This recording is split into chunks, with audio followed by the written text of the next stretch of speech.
What's up?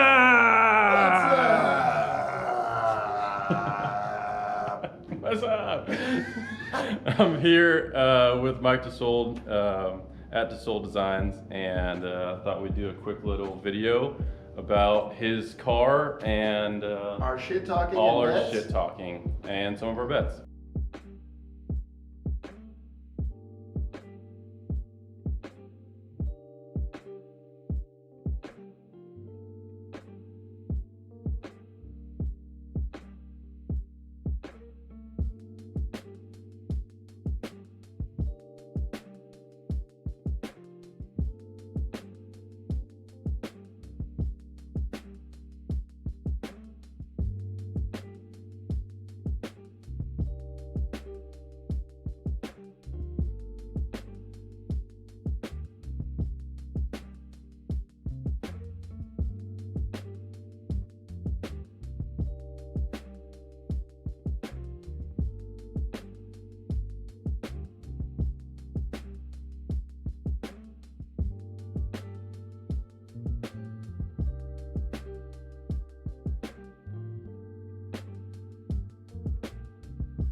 All right, yeah, let's talk about our bet.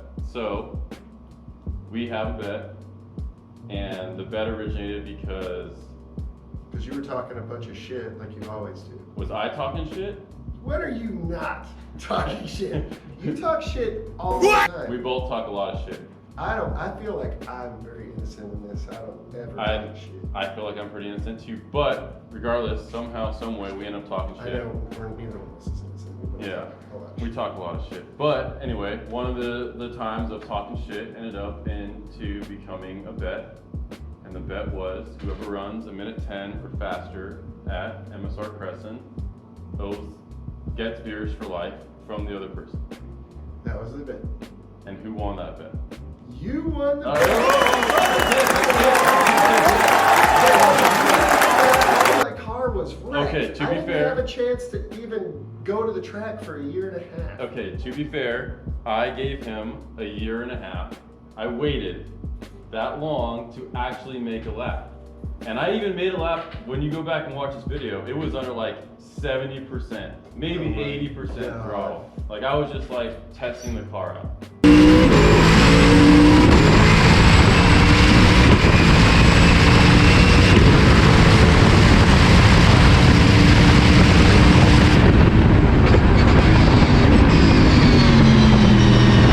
Oh, and by the way, I bought these beers.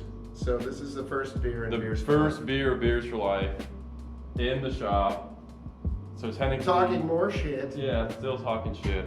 But anyway, so now since Mike's car was down at the time, I gave him the rebuttal to run a minute 10 to squash it. Well, but he feels like that I'm gonna run a minute 10 like nothing, which I agree. I didn't say that. You said that.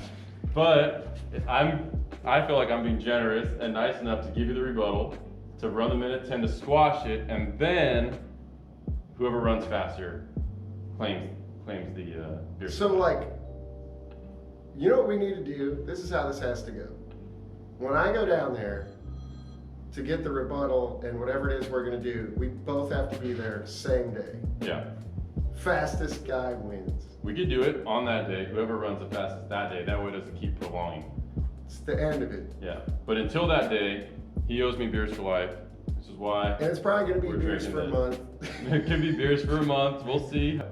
Are you gonna up your beer We drinking? might have to game? start upping it to get fucking the beers out of You're it.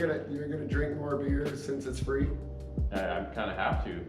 Unless it's like on a day where I actually can't drink and it's like at a race or something, but yeah. Well, I drink almost every race day after I race. I don't. That's the best thing in the world after a good, long, True. hot day in the car is a nice cold beer. True, a good ice cold beer, but at the same time, for the next day, I like to be kind of on my game. So if it's like the last day of the weekend, game on. As long as I'm not driving back. If I'm flying back or something. See, I don't think that Pam would go to the races with me if we didn't have beers after the race. Yeah.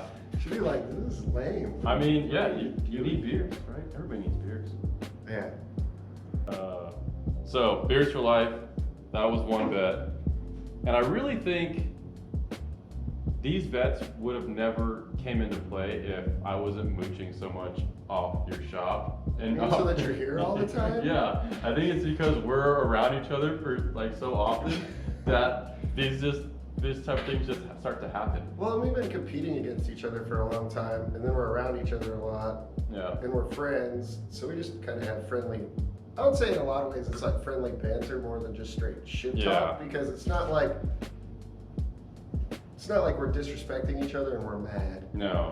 We're just, it's a good competition. Like, it inspires me to try to do better and hopefully you the same. No, But like for the sure. like the Coda thing is pretty crazy. The code thing's pretty crazy, but before that, just so you guys know, I typically work right out of this lift right here, or this lift there, or the lift across the way, or the lift the other way. Any lift that I have that doesn't have a car on So- it, it's like my car's broke. Yeah. Can I get on a lift? So I pretty much started working at a Mike's shop, I don't know, the past couple years, I guess, right? It's just been more often lately, but yeah, I've been around here, and Mike's been working on his car, obviously in his own shop a lot, so we get both of us in the same vicinity, and a couple beers in or something, and all of a sudden we start, with these bets. So this one of the other bets we have too is This was a classic. Which one? The Coda. The bet. Coda one, okay, yes, the Coda one is pretty good. I don't know if it ever will It happen. might never happen. Yeah, because it's a ridiculous time. If so anybody does it, it'll be me. If anybody does it, it might be him. It'll probably be me, because I'm a lot closer to it already. You're way But- closer. Right now, it's total conjecture for me. Like, Yeah. I feel like I can do it. I have absolutely not proven it in any way. And that's why I'm really shocked he took on this bet to begin with. But I have a lot of confidence in the old girl here. this old girl's came a long way. So if it was back in its original condition and you were talking this shit, then I'd be like, I don't know, buddy. But Well, now that- especially after we talked today and you heard the plan, you're Yeah. kind of like, oh. No, so the plan, this car's got a nice plan ahead of it, and it's gonna get faster, and as any car is gonna get faster, but we won't spoil your plans for the car. But yeah, so we're talking whoever can run a 2-minute flat And no seconds. under a 201, anything under a 201, right? Yeah, it could be 2 minute .009. 9, yeah, which is a retardedly fast time, and again, Nobody's done it. Nobody's done it. We probably aren't gonna do it, Well, but it was F1 still has a done shit. it. Well, I mean, nobody normal, right? In a normal car, right? You're talking, that's like prototype. And you and I might be like 70 years old trying to Still trying to do get this. it. And so yeah, we're probably not gonna do it, but if anybody's gonna do it, it's gonna be me. And That's what I have to deal with. Now you know. and so whoever gets it done gets their face on the other person's car, and it says, well, his car's gonna say, "Ferris is my hero," under. For a year. For a year. And if I lose, I get Mike's face on my car and it says Mike is my hero. And I'm gonna make a really goofy face, like maybe Zoolander it up and make it embarrassing for Ferris. to have So that on his- we should open it up possibly to the right people. And if somebody wants to jump in on this bet, let us know. Dude, I'm out of beer. We need more beer. But I think the right car, the right person could get in. What? Who's But, paid? the person that loses has to pay the expenses to get the face on the car. Yeah. No, The that's, winner doesn't have to pay expenses. no, the winner just sits there The winner and gets to watches his gloat. face. So we're out of beer. Do we have more beer? We have more beer. So does that mean we like pause really quick, get another beer, and do one more beer worth of shit talk? Yeah, one more beer worth of shit talk, or a slight walk around the car if you want to talk about it. Okay, we can do that. Pause. If you just say pause, it pauses. No. What are you trying to like? So, back with our new beers, and we are going to discuss Mike's car a little bit. Mike has a 67 67 Camaro. I'm always used to saying 72 Nova, but 67 Camaro. You haven't had that car in like 7 years or something. It's been maybe 5 years or so. But anyway. You remember you were buying the Corvette for a temporary car while you were building your other Nova? My plan was to kind of do something like what Mike did, and I was influenced by Mike's build, and I wanted to do pretty much his same build but with the Nova body on it, and that the Corvette was going to be a temporary build, and that didn't happen. Corvette ended up being the full build, and I'm glad I went that route because it's fast as fuck and it destroys your car. So it has never destroyed my car. Ever. It hasn't been on track. Never. Yes, it has. Never. Yes, Equal it to has. equal, it has never destroyed my car. Equal Ever. to equal. You have destroyed my car when you had Arrow and I did not. Okay. Yes. Equal to equal, it's never destroyed his car. Thank you. But before we talk about his car, we have, I don't know, 10% battery or something. So we're gonna have to do it pretty quickly.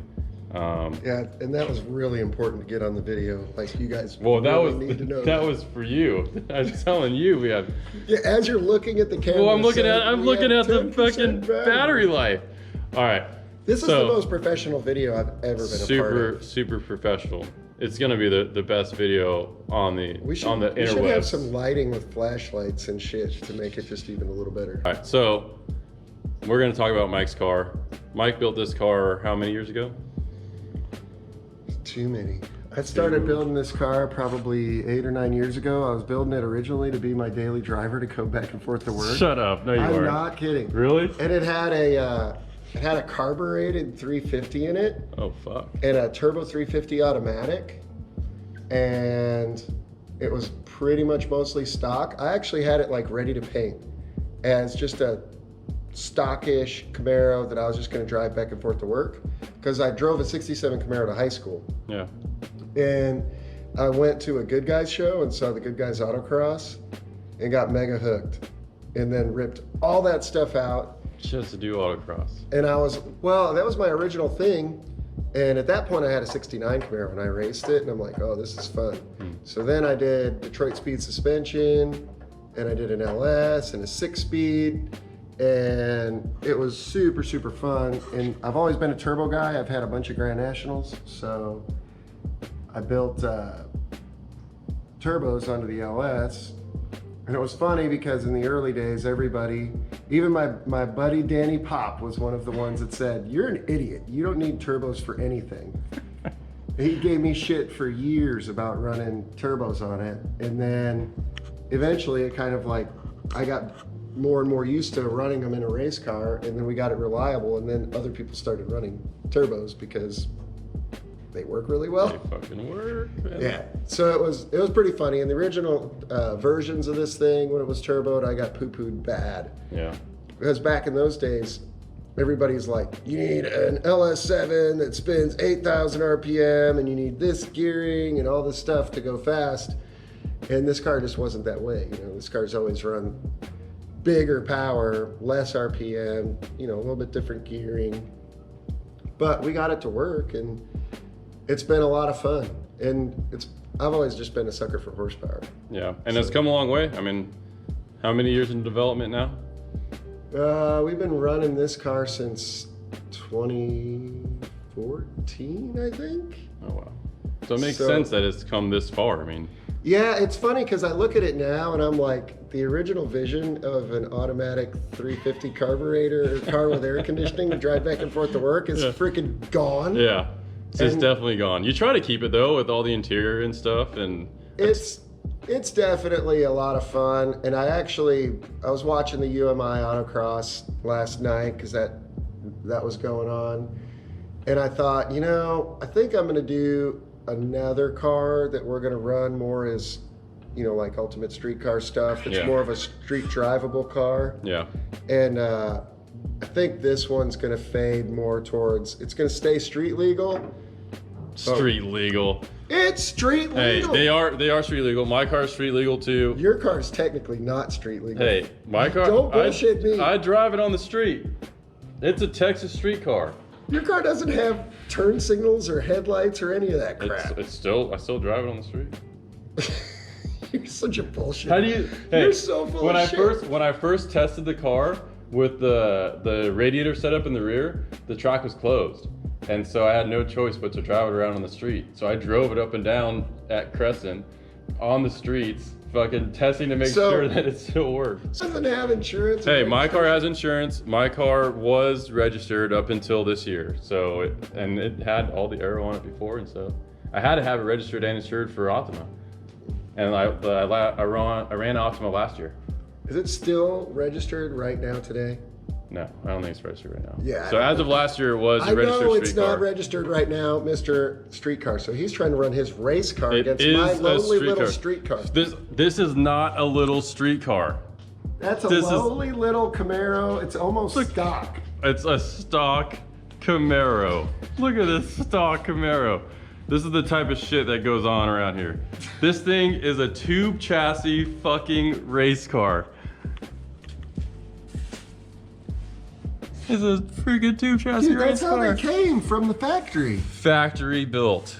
Chevrolet. That floor is beat to death. Chevy Power right here. Yeah, I mean, that's it. The flat bottom option, I think that was the Z29 option. This is a Z29. But he's done an amazing job building this car. Funny. We should put Z29 emblems on it. Yeah. He's gotten some inspiration from me. Yeah, this is Ferris tape, aka gaff tape. Yep. So this is what happens when you run 3D printed parts and you don't have time to actually make molds and stuff from them, and you say screw it and just put 3D printed parts on your car. I think that was my suggestion of just saying put it on the car anyway. And you're like, no, it's gonna break. Well, it broke, but... And then we did what Ferris would do and put tape over it, yeah, see? We're like, oh, tape will hold it. So... We figure the air is blowing into it so it can't come off. Yeah, hey, and it held, right? It made it all the way up the mountain, well, halfway up the mountain. It's still there. Yeah. I'll give it, it's still there. And the floor is beat to holy hell. Yeah, but so when, it's a race when car. The diff broke on the mountain, it's kind of funny, that has a funny story. The diff broke on the mountain, and we were stuck in the middle of the road, blocking the whole road to come down off the mountain. And we got up to the car because they were going to pull it onto a rollback, which pulling a car with aero like this onto a rollback, you get your aero back like in a box. Yeah. It's garbage. And the amount of time we spent on this, so we were like, please don't move the car. We'll come get it. So we rush up there to get it, and then the guys threw jacks under there to try and jack the car up. Ooh, right there. And somebody jacked the car up, not on the jack pad. And that's how that floor got just murdered. Nice. So that's basically trying to lift the entire car from a piece of sheet metal. And you can see, like, this was a hole that we took a piece of aluminum and duct taped it. Yes. See, it works. Look at it. The tape didn't even lift. The tape's holding good. It's perfect. But the bad part is people think that's the jack point now, and they can't see the actual jack point, so now it's getting worse and worse. Yeah. But I have this cool idea. I'm gonna make the jack points like receivers and make like this long bar, like a Z bar, so that you could slide it under, key it in, and then jack the car up. So part of the reason... poor boy air jacks. Yeah. I can't afford air jacks, so I'm gonna make some redneck stuff that works. Yeah, it works. Like duct tape, zip ties, redneck, air jacks. Dude, I have a TIG welder and I have square tubing. Who needs air jacks? Nah. Go air jacks. So part of the reason why my car has had some sort of success and reliability is because I learned from Mike. Mike has been doing this for so many years, and anything I wanted to do in the car, I kind of ran it by him. And even though sometimes 80% of the time I didn't really listen to what he said, at least I got his opinion on it, and he told me what worked and what didn't work for him. And so... Well, and a lot of times you would ask me my opinion, and then I would tell you, and then you'd do it different, and then it'd fuck up, and then you'd go back and redo it. Yeah. But Mike's learned all this along the way, and he's, you know, obviously been running this car for, what is it now, 8 years or so? So yeah, it's been a while now. So being like building my car and having, you know, his advice and other people's advice in the industry has helped me out to get my car to be as reliable and easy as it's been. I think I've had relatively little issues since I started the build, and well, in the turbo setup, but I think that had a lot to do with getting advice from you and Pites and G-Speed.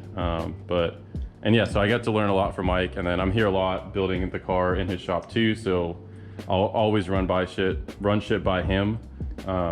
And he normally gives me the advice that I go with. Sometimes I go a different route, but I might end up Like the rear mounted radiator. I was not for the rear mounted radiator. Okay, yeah. I'm still not for the rear Nobody's mounted for the rear mounted radiator, but it's making it through events right now, and until I can redesign the intercooler setup, You're gonna be boiled what it like a is. shrimp if that freaking thing I really breaks. hope it doesn't happen, because I don't want to get fucking boiled like a shrimp. But if it does happen, we have to put boil like a shrimp on the bottom of the car.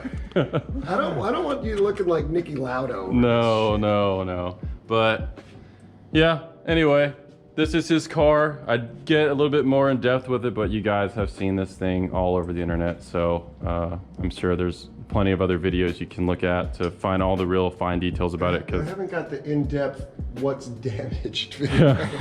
but you could, I mean, we could spend an hour or more talking about everything done to this car, because everything's one off. There's nothing on this car that hasn't been touched.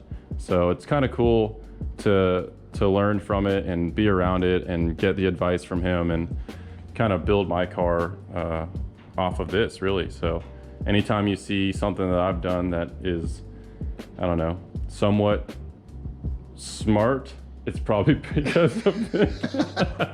If it's like super ghetto. That makes logical sense. Yeah, if it's super ghetto and doesn't make sense, it was probably my idea. If it makes sense, most likely I saw it on Mike's car, or it's one of Mike's ideas. But yeah, so Mike's gonna be attending some events with us here, hopefully this year, now that I'm hoping that car. that we're both at the Road America Grid Life event together. Yeah. That would be really cool. His I want to see car- a bunch of our northern buddies, and I think it would be really fun for you to have somebody up your tailpipe at the yeah, oh, I mean, hell yeah, it's always good. But his car suffered an incident last year, so when he got into the more hill climb, time attack stuff, he kind of didn't get to run the car, and so now this year it's back together, and hopefully we see him at some events. So Well, the funny thing is I'd never really driven it in this configuration, and it's super weird. yeah, Like having slicks and aero and a paddle shifted sequential and the power turned up, it doesn't feel like it did when we were racing Ultimate Street Car No, at all. It's no. a completely different car. it's totally fucking different, and it's an amazing feeling too, like knowing and the confidence, and then putting the power down. Well, It's- and some of the data we've seen from this thing, like we've seen like 2.1 G's lateral, 2.5 in braking. Like it's done some crazy stuff. Yeah. Like it's got glimmers of greatness. Mhm. We just need to get it consistent. If we can get it consistent, do a few other things, I think it'll give you some really good competition. And All right, well, I'm about to run out of battery, so I'm gonna turn this off before we die, but yeah. And Ferris and I's blood alcohol level went up while making the video. Yeah, so I got to cash in on a couple beers. Yeah, You'll be cashing in more when you lose that for bet. about another month. Anyway, see you guys later. Adios.